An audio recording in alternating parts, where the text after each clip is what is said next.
on my makeup. Oh my god, am I the one who did this?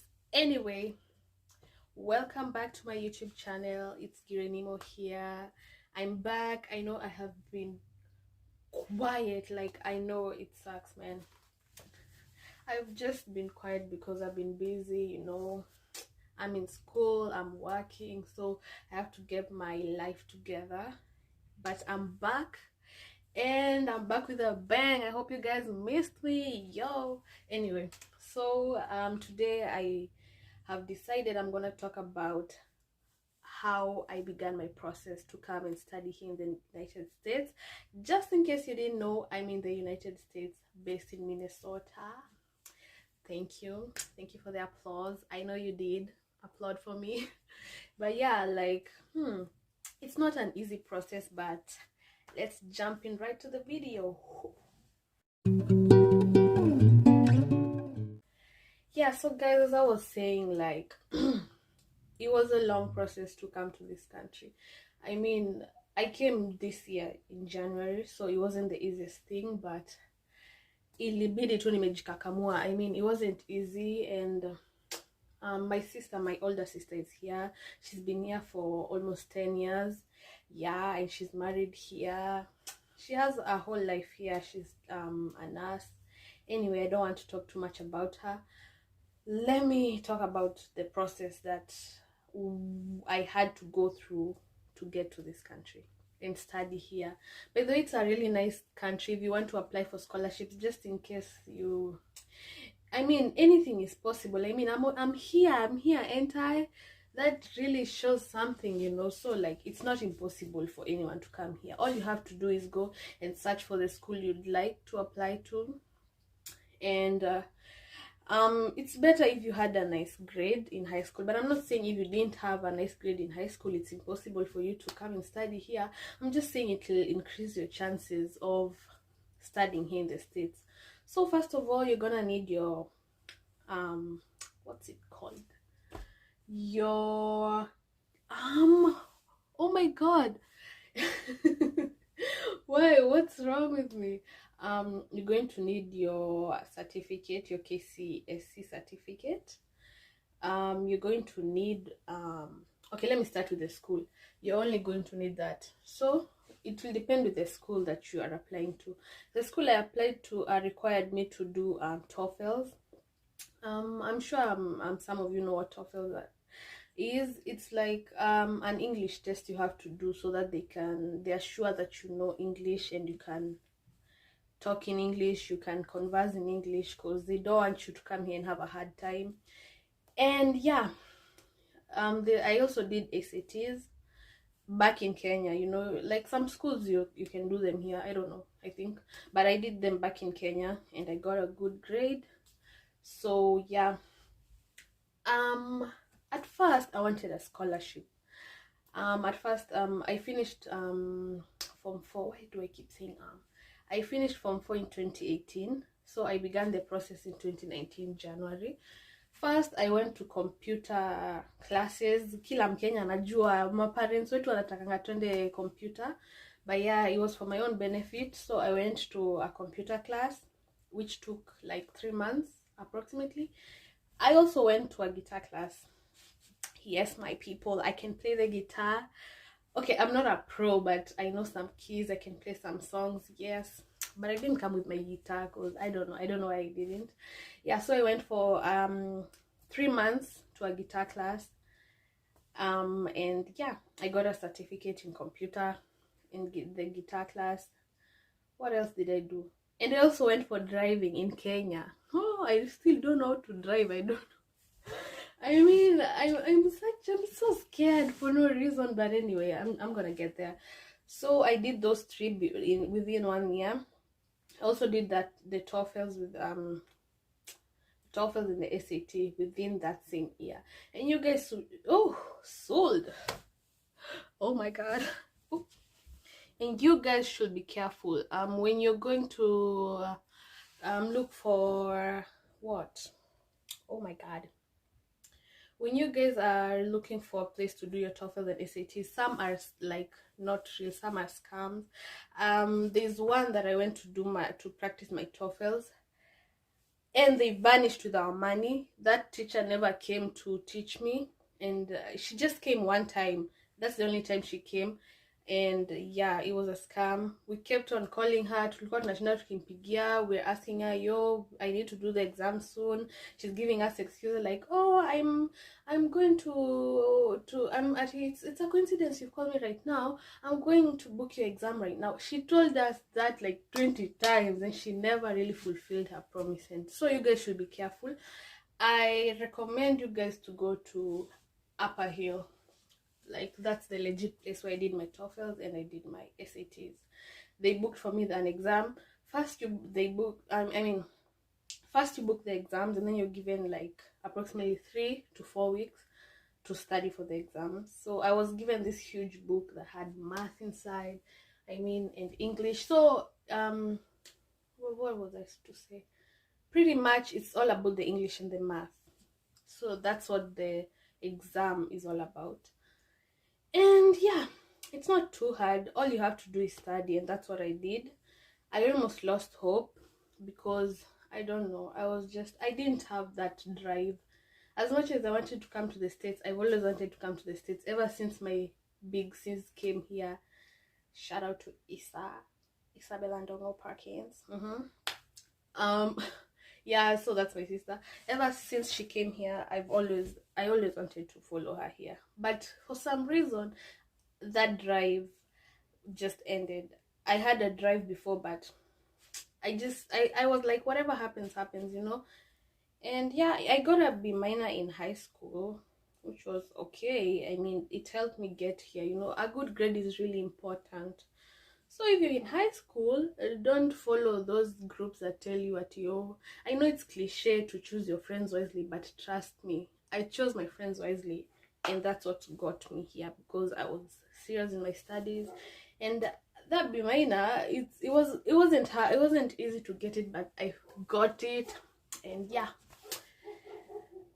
you can come inbox me and I'll give you the details. Anyway, so that's that. So the process took from, actually it was in January. I said the process in March. So from March to October I was just doing everything, and then in November to December I did my driving. At the same time, this is the hard part. This is the part that's the craziest part. This is the part that determines whether you're going to come to the States or not. We had to go to the embassy. I had to book an appointment in the embassy so that I can, I can show them. So what you need in the embassy, you need a bank statement showing that you're financially stable. Like, whoever is your sponsor is financially stable, and he or she is going to help you all those years. Is going to pay for your school fees. They don't want to take their chances. You have to show that you can support yourself financially, or you have a sponsor who will support you. So God is good, and my dad had that. He had the bank statement at the moment, and it was nice. So I went with that bank statement. What else did I need? And when you're at the embassy, you have to assure them that you're going to come back to your country. You're going to go back to your country. You can't, if they ask you like, okay, what are you planning to do after you graduate, don't tell them you're going to look for a job in the States. That's a sure no, that they're not going to give you that visa. So you have to tell them, you have to assure them something like, when I graduate, after I graduate, I'm gonna come back to my country and do this and this and that and this and this and that. You have to assure them. So I have forgotten to tell you guys, I'm doing nursing. It's a really great course in the States, and I also enjoy it. Yeah, and it pays well. It really pays well in this country, trust me. I don't know about Kenya, but anyway, like, if you want to apply to a school, just choose the course you'd like. But I'd recommend nursing. It's like a sure go. They're going to allow you to go and study there. So before you even, I don't know why I skipped this part. Before you go to the embassy, the school has to what's it called? has to let you study there. What's the name for that? Guy English Ningu. Yeah, they have to accept, they have to send you a letter of acceptance, and it's a whole process. They have to send you a document called I-20. It's like, it's a document just saying the school that you are in. It's like a proof that you're in a certain school, and it's really important. If you lose that, you're illegal in this country. So yeah, they sent me an I-20, and that's what you're also supposed to show in the embassy. They have to see every proof. They do not leave out anything. They need to see each and every document, and you need to assure them that you're going to come back to this country. I mean to Kenya. I'm telling you, that morning I was so nervous. I had an appointment at 5:30 in the morning. I'm sorry, not 5:30. I think 7, but you had to be there early, you know, because of the line. There's usually a line, so I was there by 5 or 5:30. Yeah. So as much as she was like giving me all the discouragements in the world, I had faith in God, and I had prayed, and I was so sure I would get it. As much as I was nervous, I was sure I was going to get that that visa. So she was like, she asked me because it was 2020 and I had completed my high school in 2018. She asked me, what have you been doing for the entire year? I told her I wasn't doing anything big. I just did computer and guitar. And then she was like, utakatazwa, utawataitikia, watakupea visa. Then I was like, mbona? Then she's like, okay, like lazima uonyeshe ulikuwa unafanya kitu within that year. If not, they won't give you. I was like, me, I don't want that attitude, that negative energy. I didn't tell her. I was like, oh, okay, but inside I just blocked my inner ears, and I was like, God, you're the one who's going to determine if I'm going or not this girl. So I just got rid of the thoughts, and yeah, we were making a line. And what was I gonna say? So as I got, when you're making a line, they have to search you, you know. So I was searched after staying in the line for like an hour. I was searched and everything. So you have to go straight ahead, and then there's some women, I mean 2 ladies who are there. You have to show them your, I don't know, your passport or something, I don't remember. So there's this one girl who told me, you have to pay a fee like 11,000. So she asked me, ukona pesa? Ukona 11,000? I told her, yeah, nikona kwa M-Pesa. No. Or I didn't know. No, I'm sorry. Oh, my contacts are moving in my eyes. I mean, I didn't know we had to pay. So she asked me, do you have 11,000 with you? Then I was like, no, I wasn't told I should bring money. Then she had this attitude. She was like, by the way, wingi ukundani kama una pesa. Then I was like, really? And then she was like, usipokuja sahi hautaitishwa kuingia. Hey, I started freaking out. I ran. I called my dad and told him I need the money. He did everything he could. He sent me via M-Pesa. I went back to the lady. I told her, can I send with M-Pesa? Then she looked at me like, are you dumb? Like, I could see the look on her face. She's like, what? You need cash? I was like, I freaked out. Can you imagine? After all that, after doing all the tests, after going through everything to be there, and then they tell you you won't go in because you don't have 11,000. I ran back. I called my mom and bro. Good thing they weren't far. They were just, you know, the Java that's usually next to the embassy. So I told my mom, please mom, kuja mbio nilete ID, because they had my bag, and my bag had my ID. And the M-Pesa shop right next to the embassy, you couldn't remove the money without your ID. So my brother he ran so fast. He got to me. I withdrew the money, and I ran back in. If I could have been late with just a millisecond, they wouldn't have let me in. They was like, ukona bahati. I was like, ni mungu. Yeah. So I got in, and the process began. We waited for so long. So the chick who was discouraging me, because I was left behind looking for money, she was further ahead in the line. So she got into the interview place. So it's like a bank, you know. I didn't think it would be like a bank. I thought it was like You see how people audition for movies and then they're like 3 judges and a table in a room. That's what I thought, but actually they're like different tiers. You just go to one and they ask for your document and blah blah blah. And if you're allowed in, yeah, I'll get to that. So I got in, and I mean, I didn't get in, I saw her get out, and she had this pink paper.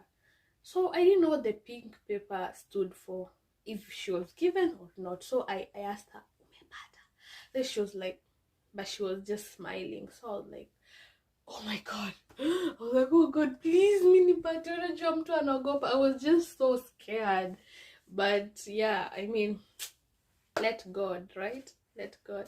So finally, so apparently the pink papers is when you're denied, but the blue paper is when you're accepted and you're given the visa. Oh, I was so glad. Oh, I've ruined. Oh, of course, you know I got it because I'm here, right? Yeah. So when I got in, there were like 5 tails, or I don't know how many. Then there was they were like all white people. So I remember there was 2 white ladies next to each other, like 2 tails. The first white lady was so loud, was so mean. You know, who would want to go to her? She'd be like, do you have these papers? No, you can't go in without these papers. And she just gives you the pink card on your face. I was like, oh god, please let me not end up in that line, you know. And miraculously I ended up with the next lady. She was more calm, and she will listen to your every thought and every explanation and everything, you know. So when I got to that till, my heart was beating so high. She asked me questions, and you know, I was practicing. You know, you can't just go there without practice. I practiced a lot, and they paid off. I gave her my papers, I explained to her, and she told me, congratulations, Grace. Then she slid the blue paper under the glass thingy. She was like, your visa is starting to be processed. And then she remained with my passport, because the visa is attached inside the passport. And then she told me, go pay your 11,000 over there, and I'll see you. Okay, she didn't tell me she'll see me, but you know, I was so glad. But I didn't want to show people. I didn't want to be like, yes. Although inside I was that excited, I didn't want to show people, because some people, you know, they didn't get the visa. I don't want to rub it in their faces. So I was like, with the paper. So let me give an example.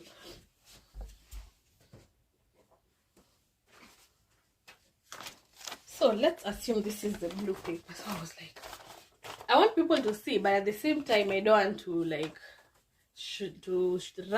rub it in their faces. So I was like,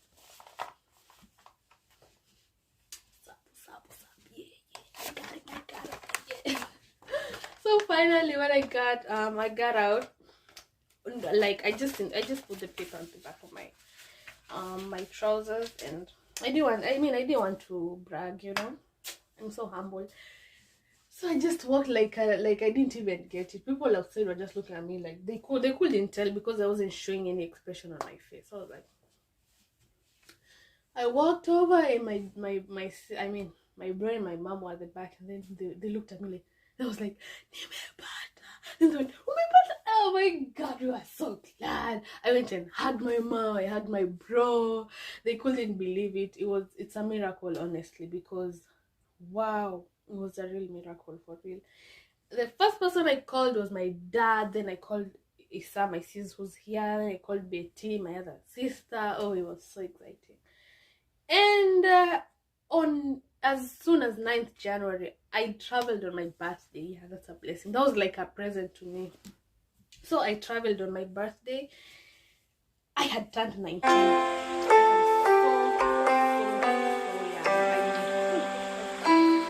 I am so young. Yes, I look 30, not 30. I look 25, but I am only 19. But I'm turning 20 in January 9th. Yeah. So I traveled on that birthday. My closest friends came. My closest family, you know, came, and they took me to the airport. The first time I boarded the plane, it was a nice feeling. But this is the story for another video. That's pretty much it. That's all I wanted to explain to you guys, the process. That's just roughly what goes on, you know. It's not an easy process, but you just shouldn't give up. You should just continue praying, and you should, you know, give it your all. Don't give up. I almost gave up because I didn't have the drive, but you have to give yourself the drive. And trust me, these schools here are nice. They are so good. They teach so well. It's just a nice environment. The only bad thing is because of the COVID. It's just hard. It's hard to interact with people. I haven't made many friends, but I have made some friends in Delaware. And yeah, maybe I'm going to move there, maybe not. I don't know. We'll see about that. But the schools here are so nice. And yeah, you have to work to pay for school fees here if you come as a student. But if you get a green card, good for you. I'd recommend you guys to also apply for green cards. Oh, there's something wrong with my eye. Yeah, I'd recommend you guys to apply for green cards, because it'll be worth it. Schools here are good, and yeah, you won't regret it. Anyway, thank you guys for watching my video. Subscribe, share, turn on the post notification bell to be notified as the first person once I post a video. And I'm going to try to be as consistent as possible. I'm going to be posting it like once or twice a week. Yeah, just talking about these topics, and I'm going to just show you new things. I'm going to do new things. So guys, keep it fresh. What am I saying? Yeah. So bye guys, thank you for watching again. Subscribe, share, like, all those things. Bye.